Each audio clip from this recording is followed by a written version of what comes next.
Mother!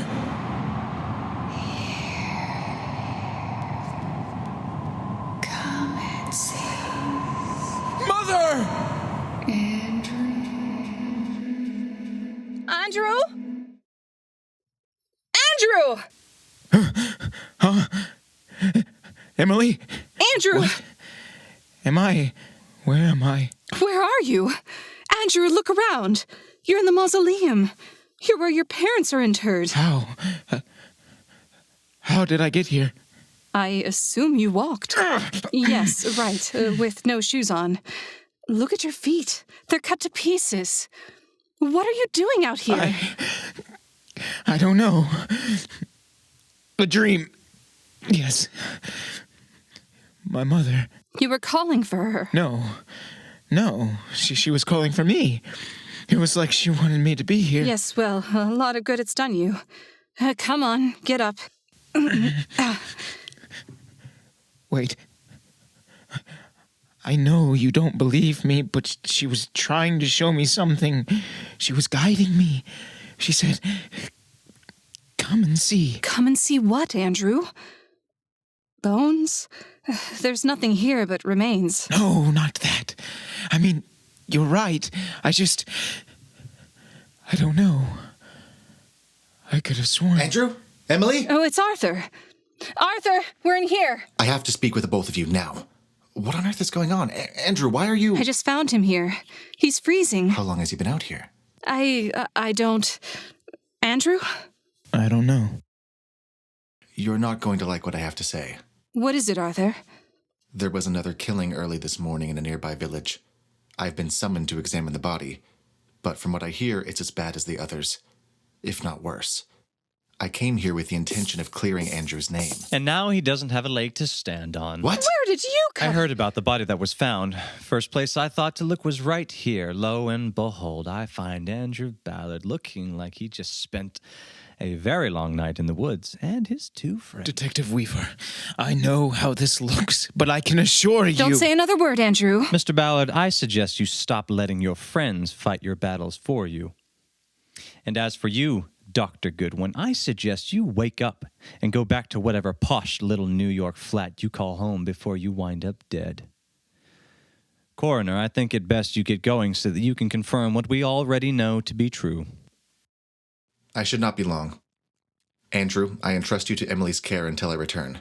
We'll get to the bottom of this. Oh, we're standing at the bottom of it, Mr. Darrows. What I can't figure out is how you two can't see it. In fact, I'm starting to think you do see it.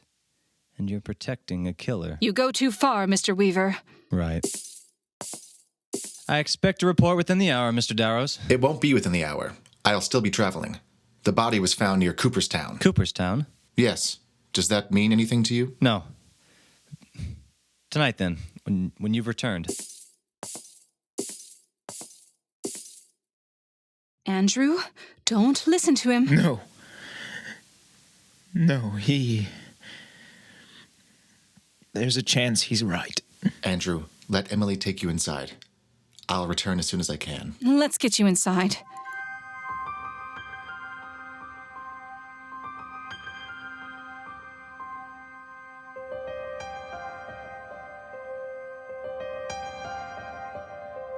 The Lost Son, starring Bonnie Bogovich, Carter Callahan, Ethan Goff, and Josiah Robinson.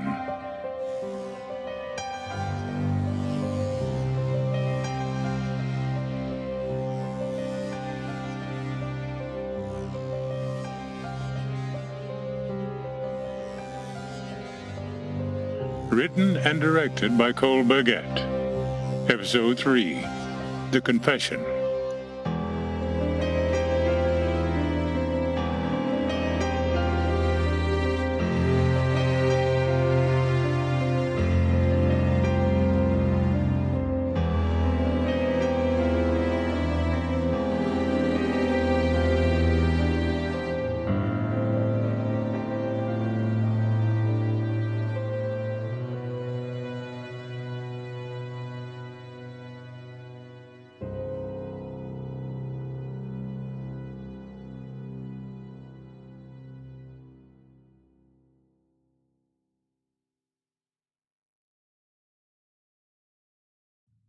Andrew slept most of that day.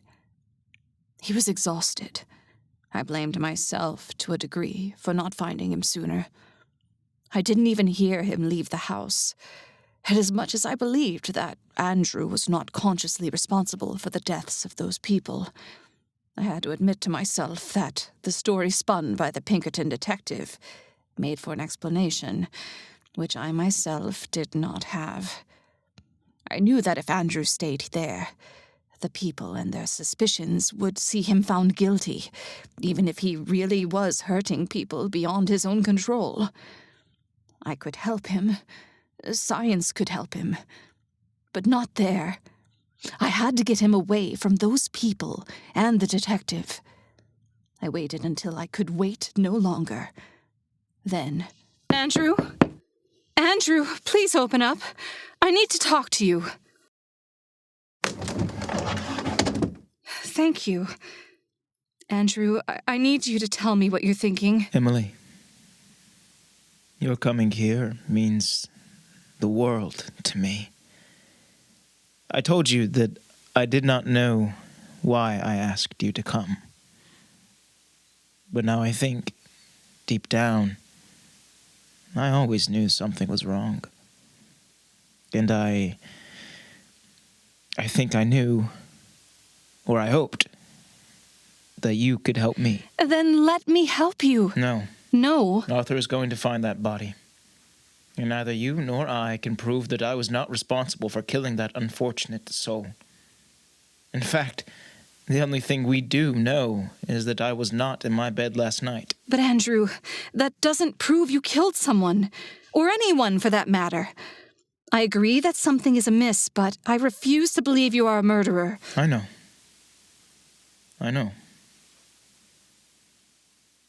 I have loved you, Emily.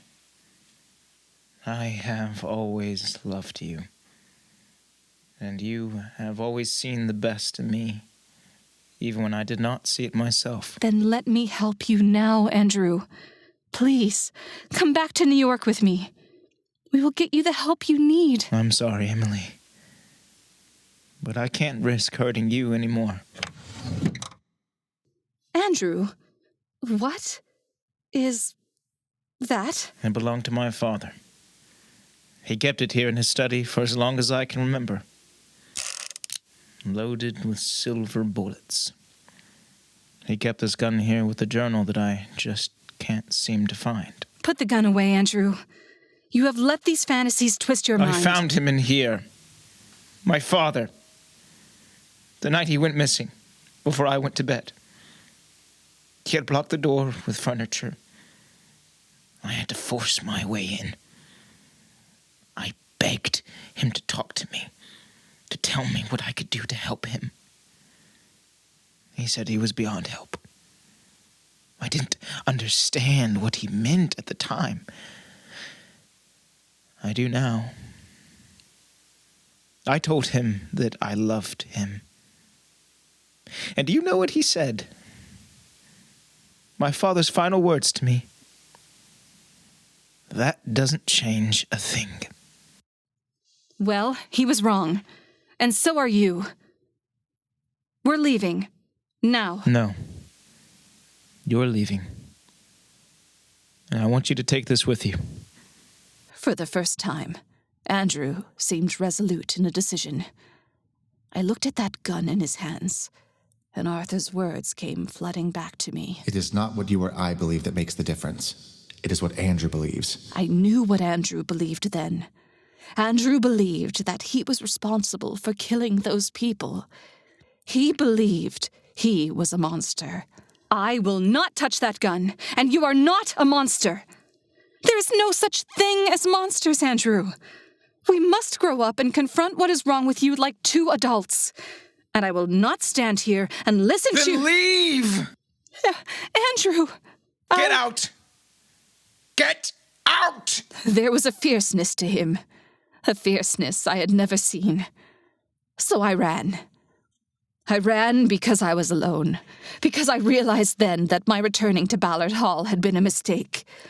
I had lost Andrew in the mazes of his own mind, just as Arthur had warned me could happen.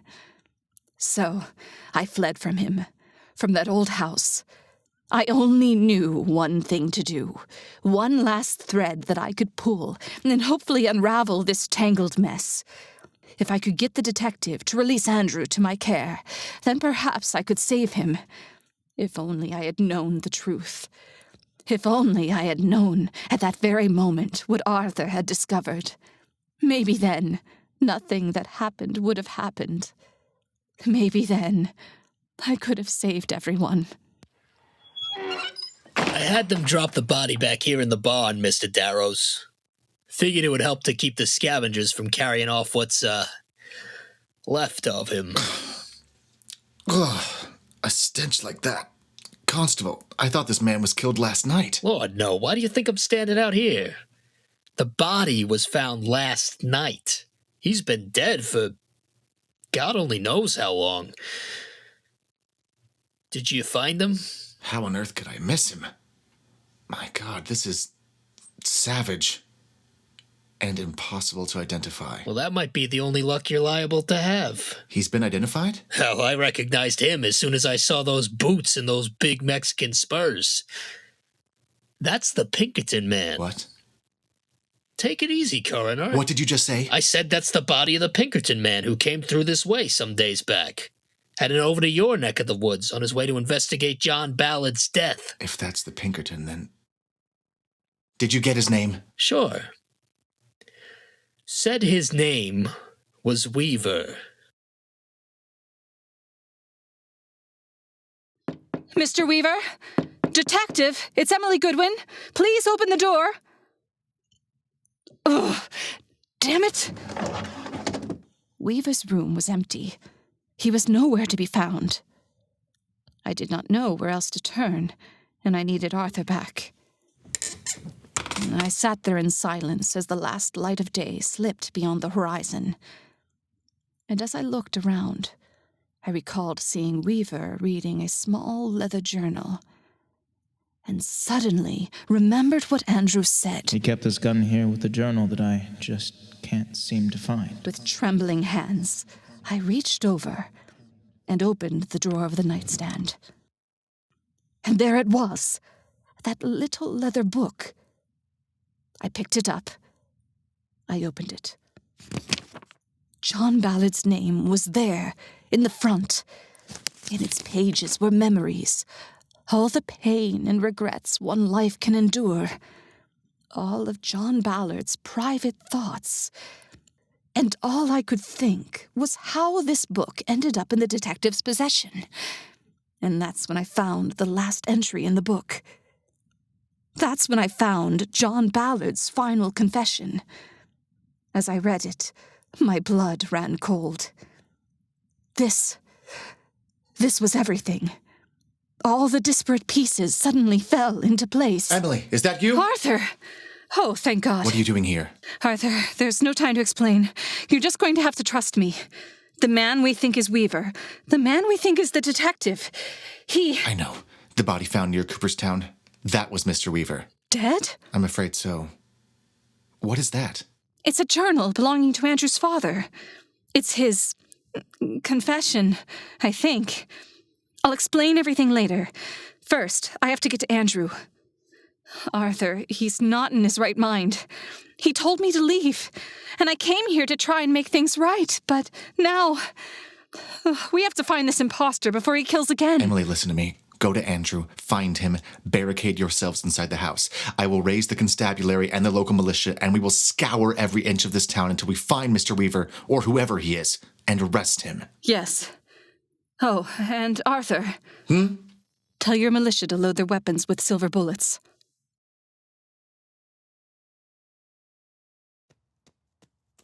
I tore through the night, trying to get back to Andrew. When I reached Ballard Hall, the entire house was dark. Andrew? Andrew, it's Emily!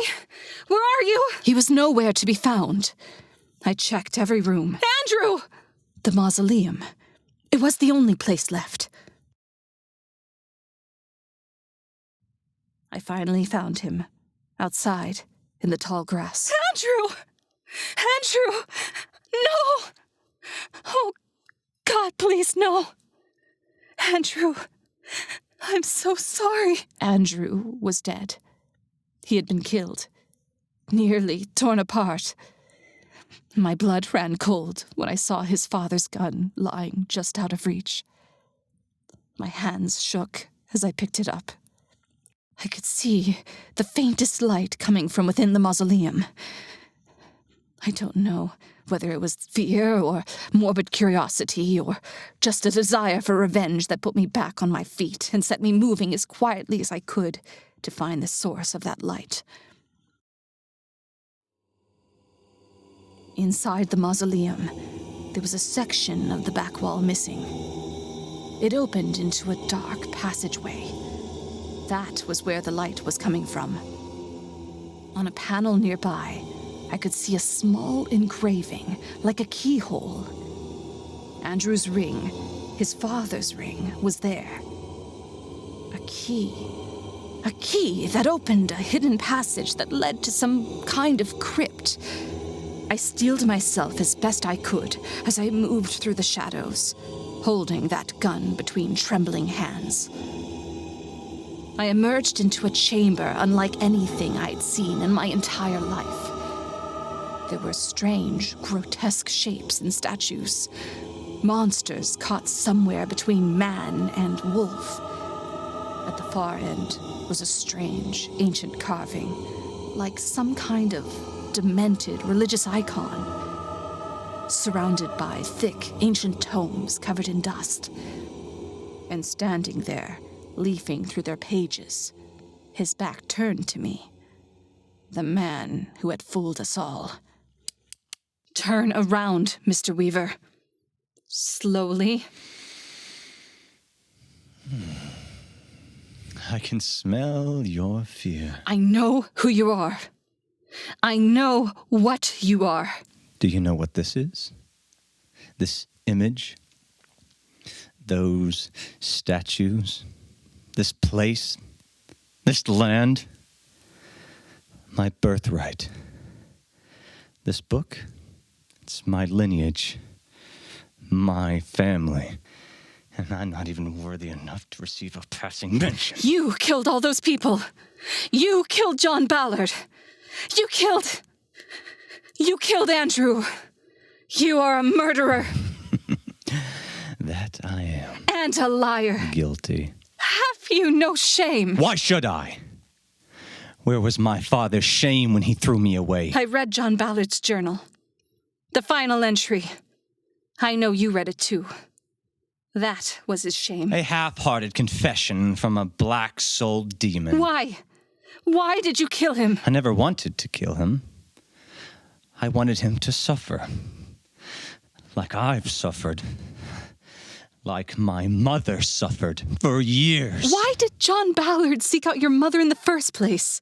It makes no sense. You read the confession, don't you see? It was the only way to break the curse upon his family. He went to her many years ago, seeking help from my mother, the witch. She knew what he was, what ancient curse afflicted him. She agreed to help break it by birthing and then killing his firstborn son. It was his chance to be free. All he had to do was kill the cursed child. Kill me. But he could not see it through. He was too weak, too afraid. So he left her alone to do the deed herself. But she could not bring herself to do it. No mother could. My mother loved me. And so she raised me, the cursed firstborn son. She taught me to control the beast that I had inherited from my father and his father before him, to give in to the darkness and tame it, to give up control in order to gain it. And there it was, the full picture.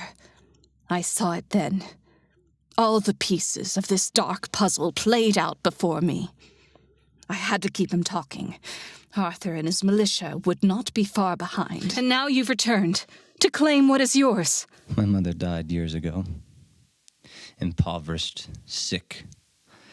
While my father raised his new family in wealth and decadence here in America. The new world.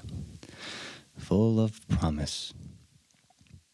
I have spent years hunting down the man who sired me, and I finally found him 3 months ago. I first noticed the change in his demeanor about 3 months ago. Andrew's words coming back to He me. became darker, more melancholic than usual. I came to him in secret. He would disappear from the house for hours.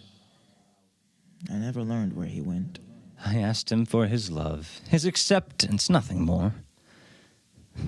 But he rejected me.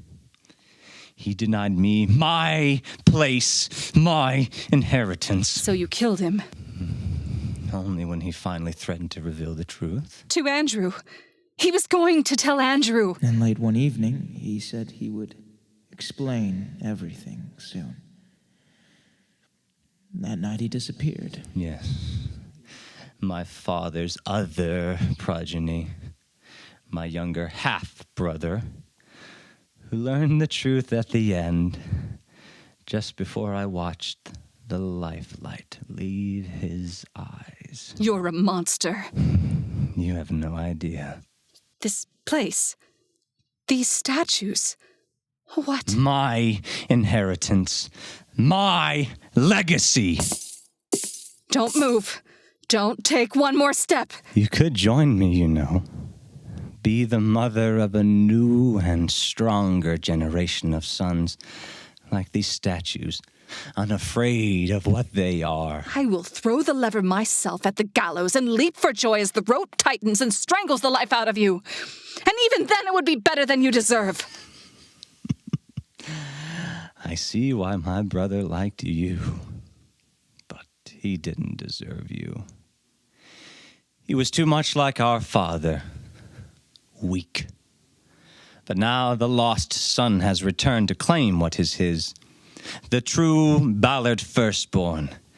This family will not fade into legend. I will restore this bloodline, this lineage to its rightful place. Ancient, accursed, and powerful. He moved then, faster than anything I had ever seen, into the shadows. I fired into the darkness. The flames from the candles on the walls snuffed out. It were as if he were all around me, all at once. I could hear his bones snapping as his body changed, morphing in the darkness. I knew I would be killed if I stayed, so I ran. Back up through the passageway, out of the crypt, away from the mausoleum. The hairs on the back of my neck stood on end. I ran into the night, through the forest, racing for the village, hoping against hope that I could find Arthur! Emily? Emily, is that you? Arthur and the militia. The lights from their lanterns breaking through the darkness. Arthur, thank God! Emily, where's Andrew? Oh, Arthur, What the hell was that? Arthur, listen to me. We must run. What? Emily! We have to run, now! My God, it's killing them. It's killing them all. Don't look back, Arthur! Stop, I cannot let them all die. Arthur, come back! Go, Emily! I darted behind the nearest tree, still clutching that revolver. I watched through dead branches as Arthur moved further into the darkness until I could no longer see him. It was silent. No more gunshots. No more shouts. The entire militia wiped out. Then... Arthur! I ran as hard and as fast as I could. I ran, but I was not fast enough. I hit the ground, the gun flinging from my grasp. I looked up into the most hideous, monstrous face I'd ever seen. Those dead eyes staring down at me. The hunger. It still haunts my darkest dreams. In that moment, I knew it was the end. Until... Here! Over here! Arthur, somehow, some way, was alive. It was all I needed to reach the gun I had lost. He kept it here in his study for as long as I can remember, loaded with silver bullets. And I emptied every last one of them into the beast.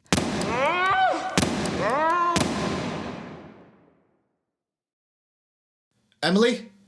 Emily? I'm here, Arthur. I'm here. You're all right?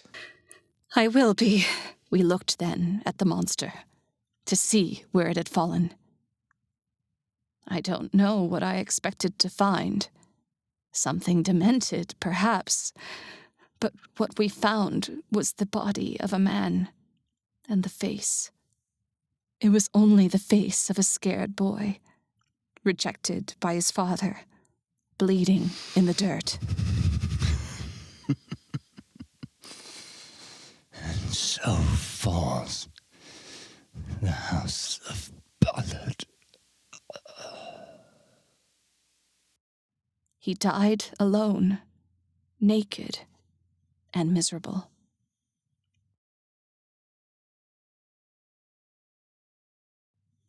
Andrew's name is now written on a stone within the mausoleum. His body lies with his ancestors. But there is another body buried there as well, deeper within the mausoleum, inside the crypt. But there is no name written on the stone for him. Arthur and I searched for a long time, but there was no record of the lost son anywhere, as far as we could tell. We never learned his name, so we never gave him one. I'll never forget the day we sealed the crypt and the body of the lost son within. Arthur looked at me as though he felt something should be said, even for a monster like that. But there are no words for the tragedy of being forgotten. I am an old woman now. My mind is not what it used to be, and my memories, they are slipping away. Arthur has been gone for years, and I cannot help but wonder, when I am gone, who will remember any of them? The lost sons of the House of Ballard. The Lost Son, starring Bonnie Bogovich as Emily Goodwin, Carter Callahan as Andrew Ballard, Ethan Goff as Mr. Weaver, and Josiah Robinson as Arthur Darrows.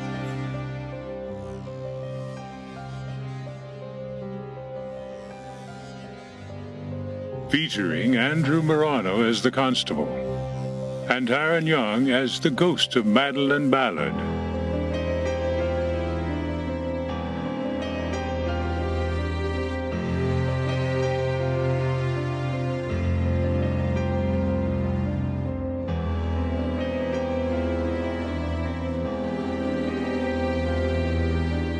Audio production by Drew Kessler. Produced by Esther Medina and Ethan Goff. Written and directed by Cole Baguette.